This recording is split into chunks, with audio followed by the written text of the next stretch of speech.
that you are unwavering. You are unwavering.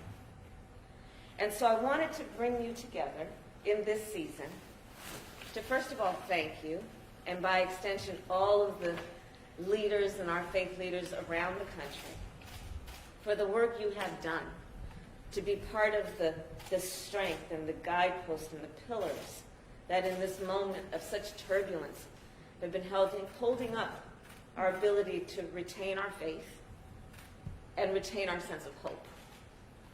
So first I want to thank you for all of that. And then wanted to talk with you about some of the light that we are seeing as an administration. And I, of course, bring you greetings from the President, from President Biden. And we are seeing light that also comes from the work that we have a responsibility to do as elected leaders around, for example, the American Rescue Plan and the $1,400 checks, lifting half of America's children out of poverty. We're so excited about that. The work we are doing to hopefully help people survive through this moment so they can get back up on their feet. So we see light at the end of the tunnel, and in large part because of vaccinations that are happening, because of vaccine.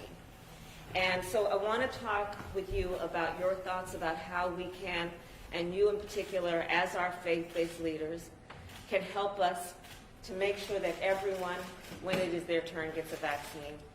And that is one of the first areas that I'd like to discuss with you, but also on my mind today, are what we need to do, and collectively what we can do, informed by you, around this what we're seeing around hate crime in America. What we are seeing around people turning on each other, treating their fellow human being as the other. And what we have the ability to do to see this moment of crisis in that regard as also an opportunity for coalition building. So that's on my mind. I'm doing work on the Northern Triangle. Part of the reason I was a bit delayed for this meeting is I was just meeting with our Secretary of State. And I know that a lot of you are working on this issue in many ways, but to the extent that you have thoughts and experience about what we can do to address some of the root causes that cause people to flee their home, because as we all know, most people like being at home. They like being where they grew up. They like being in a place where they understand the culture. It is part of their culture. They speak the language. So we have to ask, why do people leave that?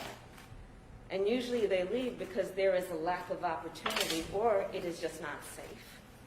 And so my area of focus on the Northern Triangle is to deal with some of those issues. And then I would like to also share with you the concerns that I think many of us have about ensuring the right to vote.